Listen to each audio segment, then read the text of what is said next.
Tonight on Texas News Primetime. A prominent right-wing activist is shot dead. How the UT community is responding to Charlie Kirk's death. The Trump administration enacts a travel ban on 19 countries. How this has led thousands of international students away from American universities. 2 Texas politicians make major moves in office. We'll tell you all about Mike McCall's retirement and James Talarico seeking higher office. Changes to the student government constitution, the new rule that allows the Dean of Students' office to overturn student elections. And a new state law limiting who can protest on college campuses. How one Austin group is already feeling the effects. This is Texas News Primetime. News made for Longhorns.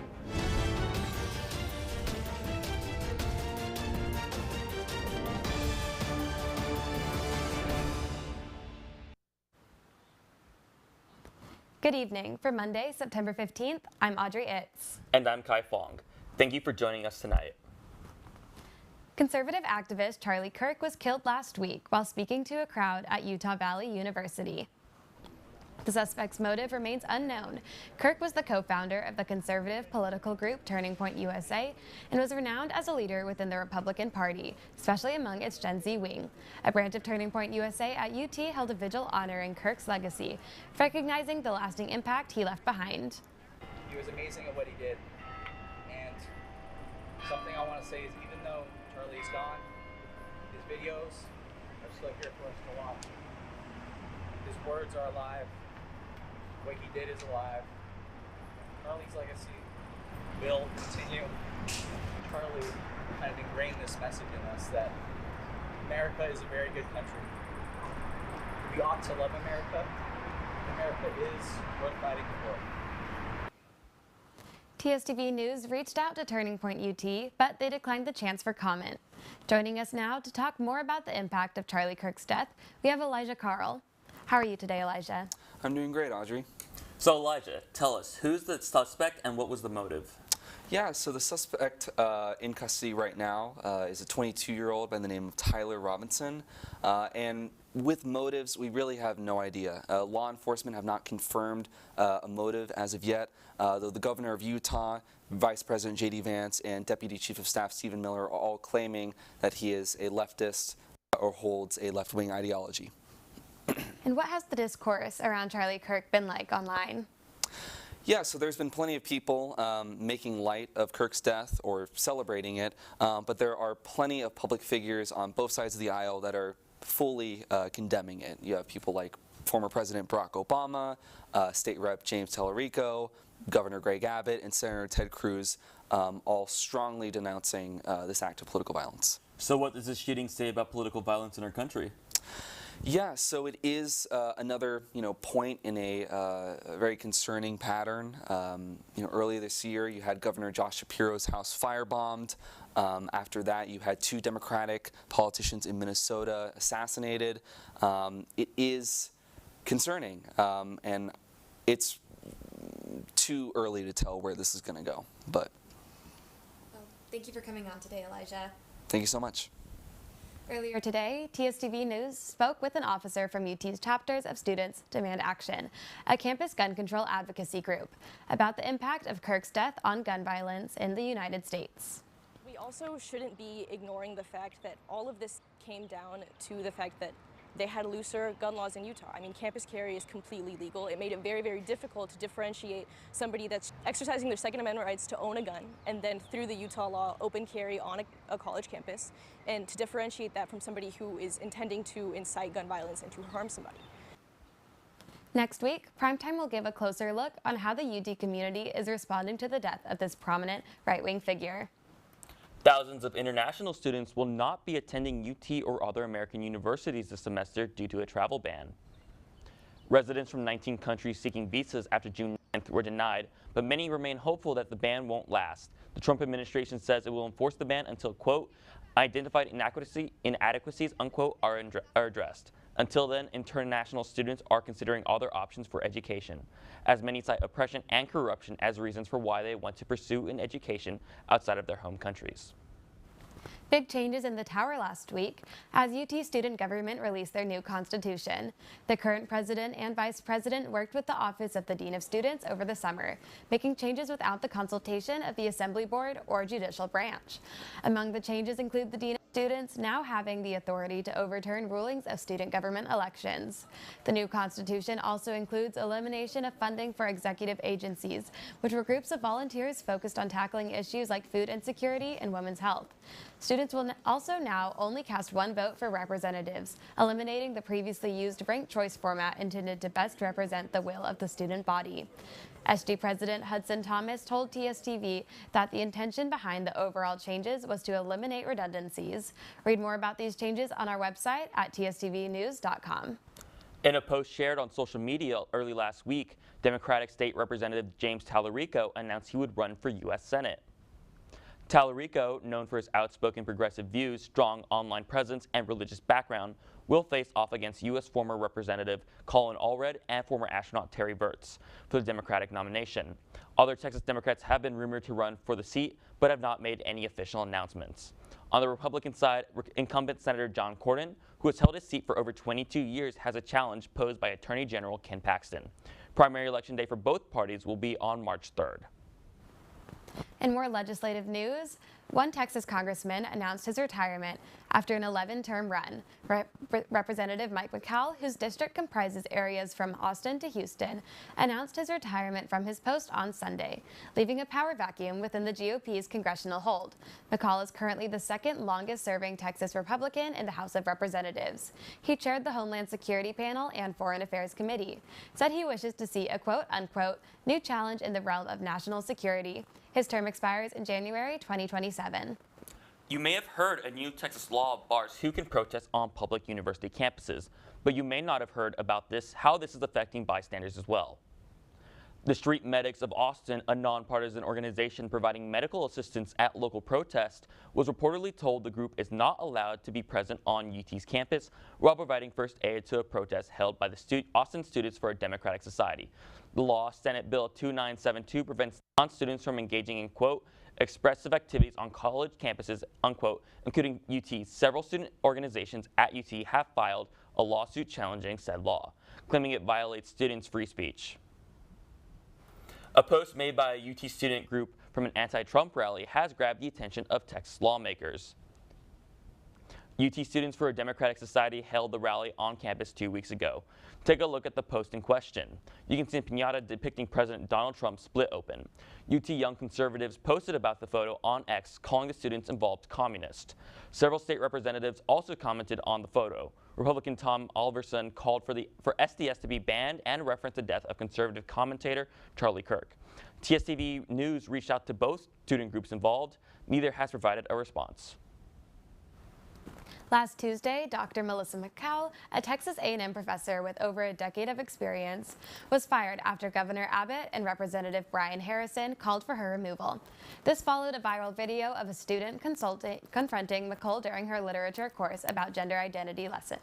Her termination notice alleged she was instructed to alter her content, despite McCall's claims that she had never been instructed to do so during her entire tenure.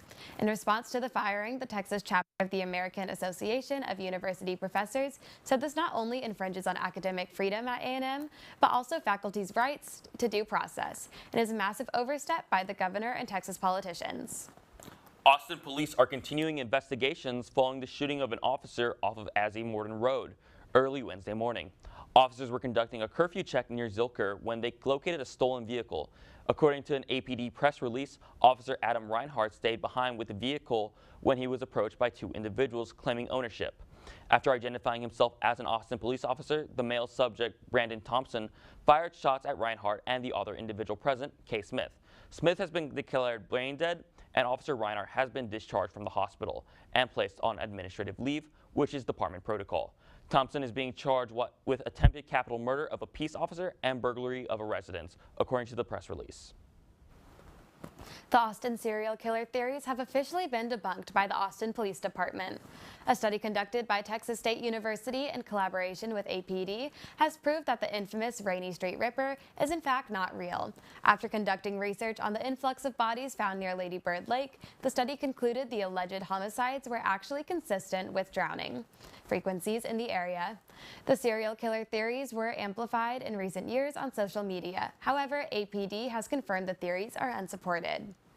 The city announced on Friday that Austin has been approved to use a national emergency alert system used by FEMA. FEMA, a federal agency that specializes in natural disaster relief, will now allow Austin to utilize IPAWS, or the Integrated Public Alert and Warning System, which FEMA uses to send emergency warnings through text, radio, and TV. The approval comes after 9 people died in Travis County during the July floods. The first test alert is planned for September 29th at 3 p.m. Walking around campus, you may have noticed an increase in police presence. Starting August 25th, UTPD began an initiative to crack down on bicycle and electric scooter traffic safety. The initiative includes an increased police presence at the intersection of Whitus and 24th Street to give out tickets to students who break the traffic laws. Although UTPD has tried initiatives like this in the past, they recently added 18 new officers to their force. The change intends to increase their capability to make a real impact on scooter and bike traffic safety on and around campus. When we come back, a library in the Jackson School of Geosciences is closing. More on how this is affecting its students and what they can do to get the resources they need. And Campus E&E celebrates UT's 142nd birthday. We talked to E&E officers and an attendee at today's event. Primetime will be right back.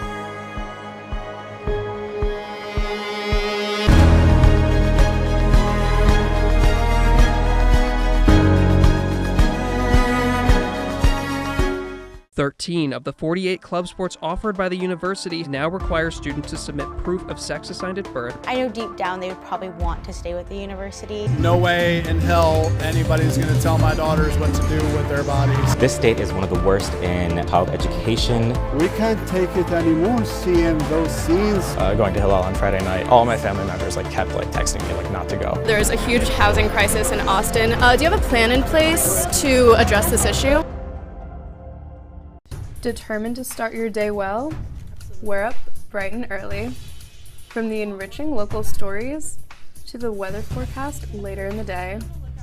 Rain or shine, at Good Morning Longhorns, we got you covered. Comprised of a studious reporting staff going lengths to get that scoop, and a talented technical team to enhance your screen visually. As a fellow Longhorn, your mornings are better with us. So start your day the Vivo way. Good Morning Longhorns, Wednesdays at 7 a.m. Central Time on TSTV.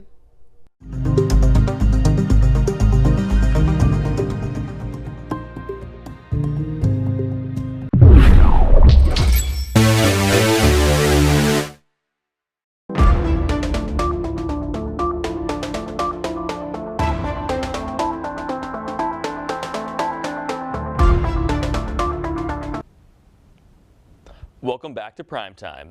The Walter Geology Library in the UT Jackson School of Geosciences is now closed. The closure was announced in an email to students in the Jackson School. According to Dean Claudia Mora of the Jackson School, the library was one of the only buildings of the Geosciences School which can be used in a more efficient way. Students can still order any of the library's materials through UT Libraries and pick them up at the Perry Castañeda Library. However, all library materials, including geological books and maps, are set to relocate to the J.J. Pickle Research Campus throughout the semester. Over 30 museums across the greater Austin area are taking part in the city's 28th annual Museum Day this Sunday. Museum Day is held on the second to last Sunday of September. Visitors can enjoy free admission along with special programming, tours, and activities for all ages participating. Museums on campus include the Blanton Museum of Art, the LBJ Presidential Library, and the Harry Ransom Center. For a full list of participating museums, visit austinmuseums.org. This week of Hispanic and Latino Heritage Month, we'd like to celebrate Sylvia Rivera, a trans Latina activist, and her contributions to society. Rivera was not only involved in the civil rights movement, she was also a prominent activist for trans liberation, especially for queer people of color, and was one of the key figures standing besides Marsha P. Johnson at the Stonewall riots of 1969. Later, Rivera co-founded Star House, a shelter and safe space for LGBTQ+ youth of color. Her legacy lives on with the Sylvia Rivera Law Project, a legal aid organization for trans people of color. There's a new statue near DKR Stadium honoring the man that transformed the world-famous Longhorn band. UT unveiled the statue of former band director Vincent R. Danino on Friday. Danino directed the band for 30 years. Under his leadership, the band started wearing its Western-style uniforms and got its iconic bass drum, Big Bertha. Danino died in 2014 at 96 years old. The ceremony also celebrated the 125th anniversary of the band and had alumni in attendance. You can see the statue for yourself at the corner of 23rd Street and San Jacinto Boulevard. Earlier today, Campus Events and Entertainment celebrated UT's 142nd birthday on the Texas Union's East Patio. The outdoor event was free for all UT students with a student ID and featured goodie bags, activities like Name Your Favorite Memory at UT, a Texas-themed backdrop to take photos, and light refreshments. Here's what student officers who worked the celebration and one attendee had to say. This is UT's birthday. We are celebrating 142 years of tradition and Texas fight. So here we have our goodie bags, and we have cupcakes, and we have Capri Suns. It's really just a time just to celebrate and be proud to be a Longhorn. Yeah. I heard that there is some free food here, so that's the main reason I'm here. Yeah. As you see, I got some Capri Suns, so I'm really good. Yeah. Here at PrimeTime, we are wishing a very happy birthday to UT. Let's hope for many more to come. When we come back, sunny skies this week. All you need to know for this week's weather. And Texas football and volleyball start off with strong season openers. PrimeTime will be right back.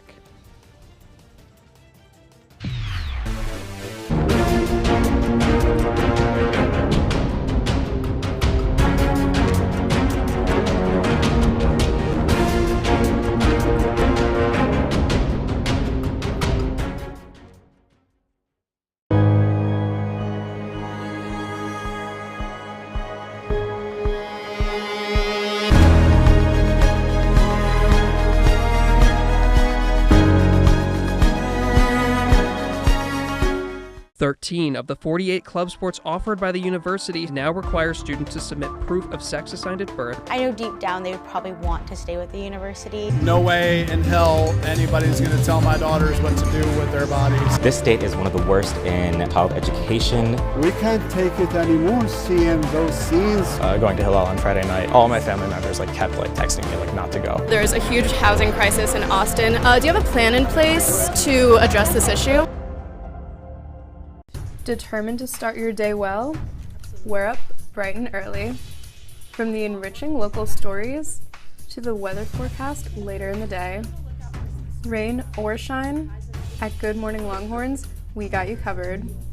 Comprised of a studious reporting staff going lengths to get that scoop, and a talented technical team to enhance your screen visually. As a fellow Longhorn, your mornings are better with us. So start your day the Vivo way. Good Morning Longhorns, Wednesdays at 7 a.m. Central Time on TSTV.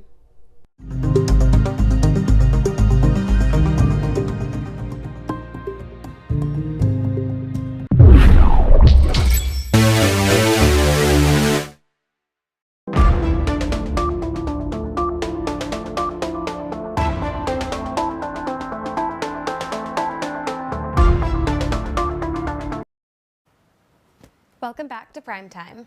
Sunny skies ahead this week. Amanda Morley is here with all you need to know in this week's weather. How are you doing today, Amanda? I'm doing good. How about you? I'm doing great. Just happy to be here. All right, we're closing off today with high 80s and cloudy skies with the potential for short rain showers throughout the night. Temperatures tomorrow are expected to stay the same as today with a high of 95 and a low of 69. The sky should clear up by tomorrow morning, so expect some heat and be sure to drink a lot of water. The UV index will peak at 8.4 at 2 in the afternoon. And looking at our 7-day forecast, we can expect only sunshine weather from tomorrow to Sunday, with a 30% chance of thunderstorm on Monday. Wednesday will be a high of 96 with a low of 71. Thursday, a high of 95 and a low of 71. And Friday with a high of 95 and a low of 72. The weekend should be just an extension of that sunny weather. But if you're looking for a break in the pattern, we've got rain showers coming in Monday morning that'll develop into thunderstorms throughout the day. So now's the time to dust that umbrella. Thanks, Amanda, for keeping us up to date on Austin weather. When we come back, Texas soccer stumbles out of its 2025 SEC championship season. All you need to know about Longhorn sports. And the 2025 Emmy Awards were presented last night. All about this year's television awards. Primetime will be right back.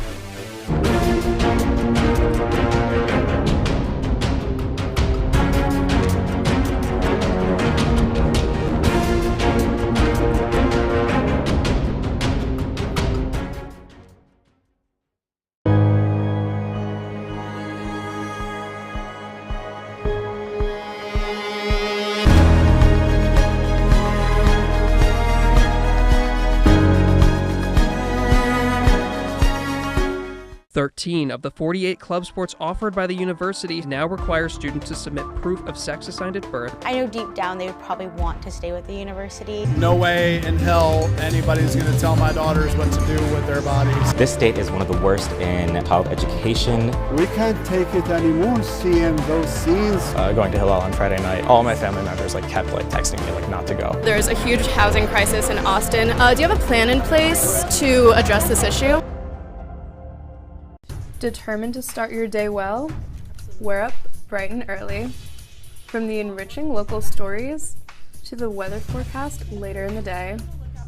Rain or shine, at Good Morning Longhorns, we got you covered. Comprised of a studious reporting staff going lengths to get that scoop, and a talented technical team to enhance your screen visually. As a fellow Longhorn, your mornings are better with us. So start your day the Vivo way. Good Morning Longhorns, Wednesdays at 7 a.m. Central Time on TSTV.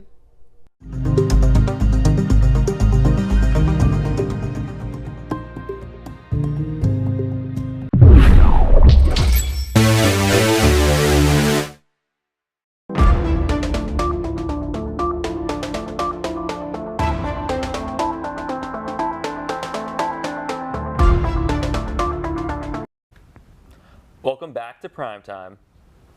Texas football stands at 2-1 with volleyball at a towering 6-0 lead as we kick off this season. Tyler Strempel has the latest for Press Box on Primetime. How are you doing today, Tyler? Well, good evening to you both. I'm doing great. So excited to be back here on Texas News Primetime after what was a long summer break without Texas sports. And we're going to get right into it with Texas football. What happened with Texas football during their game with Ohio State, they did have a pretty abysmal performance, loss against those defending champs, followed by 2 wins against Group of 5 teams in San Jose State and UT El Paso. We're going to focus on the UT El Paso game from this past Saturday, where all eyes were on Arch Manning to make some much-needed strides in play after what can be described as a less than optimal performance in the first 2 games. Manning left his legs a little bit more this game, rushing for a touchdown twice in the game, but the passing still left a lot to be desired. Arch went 11 for 25 with 1 passing touchdown to Ryan Wingo in the 4th quarter, 1 interception, and 114 passing yards. In the first half, he threw 10 straight incompletions, causing even the most loyal Longhorn crowd to let out some boos late in the first half. Now, on the other side, the Texas defense did their job, holding UTEP to only 10 points, intercepting UTEP's Malachi Nelson twice, once by Jelani McDonald and once by Grayson Littleton. But questions are arising about Texas's offensive potential this close into conference play. Texas will face Sam Houston State at home this Saturday, September 20th at 7 p.m. on ESPN Plus and SEC Network Plus. Thanks for the update on Texas football. What else has been happening sports-wise on the 40 acres? I'm so glad you asked. After what could be classified as a down year compared to the 2023 and 2024 national title seasons, Texas volleyball has stormed back to a 6-0 start, with 5 of those wins coming against top 15 teams. After the last home game that filled up Moody Center against Stanford 2 Sundays ago, yesterday, Gregory Gym was filled up for a top 20 matchup against 9th-ranked Arizona State. Texas got out to a 1-0 set lead thanks to 2 aces from Emma Halter and SEC freshman and player of the week, Carrie Spears. Hit 16 kills and did .323 attack percentage. But the second set was where the real drama happened. The second set saw 13 ties and 4 lead changes, getting to what a ridiculous 28-28 score. But then consecutive kills from freshman Taylor Harvey and Carrie Spears gave Texas a set 30-28 in what is the highest scoring set for the Horns so far this season. The third set was a little bit more dominant for Texas, with their jumping out to a 17-10 lead. Thanks in part to Tori Stafford's 5 third-set kills, and the Horns swept their second top 10 team 3-0 so far this season. Texas stays at number 2 in the poll, only behind Nebraska, and will play unranked TCU next at Gregory Gym on Wednesday, and you can find that on ESPNU. Seems like Texas football is off to a hot start. What else is noteworthy for Texas athletics? So kind of on the other side of the thing, Texas soccer coming out of FCC championship debut season, stumbling out of the gate to a 2-5-1 record. Losses include on the road against Houston, 2 at home against Northwestern State. In a year where numerous members graduated, this year seemed to be a rebuilding year, where more freshmen and sophomores are taking the reins and building team chemistry. One bright spot is including freshman Ava McDonald, highly touted, who has scored 4 goals so far this year. But the defense has been left a lot to be desired, with goalkeeper Matea Desiu allowing 17 goals so far this season. Texas began their conference slate on Friday, losing 1-3 against Missouri. They will next play Mississippi State at home on Thursday, also on ESPNU. Thanks, Tyler, for keeping us up to date on all things sports. When we come back, a star from the hit reality show The Secret Lives of Mormon Wives joins the upcoming season of The Bachelorette. And the new Austin mini golf course with an iconic face behind it. Primetime will be right back.